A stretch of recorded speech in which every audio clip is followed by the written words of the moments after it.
ብዙ ተስፋ ያደረክበት ሊሆናል ብለክ ካንተም አልፈ ቤተሰብን ያስተዋወቀው ነገር ትንሽ ከብዳል። ከዛ በጣም ደግሞ የጎዳይ ምንድነው ትንሽ ቆየችና ልጅቷ ፎቶሽና ሳይቼው የሰፈሬ ልጅ ናት አለች። አላቃትም ቢል ይሻለኛል።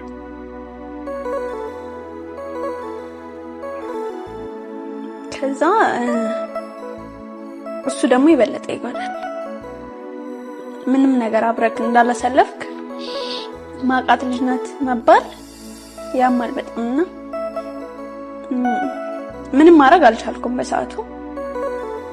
ከዛ ግን በቃ ልጅቷንም የሆነ ነገር እያደረገ እንደሆነ ገባኝ። ማለት ይሄ ሰው በእኔ ህይወት ብቻ አይደለም ሌላም ሰው ሊኖር ይችላል፣ ሶስተኛ ሰው ማለት ነው ሊኖር ይችላል።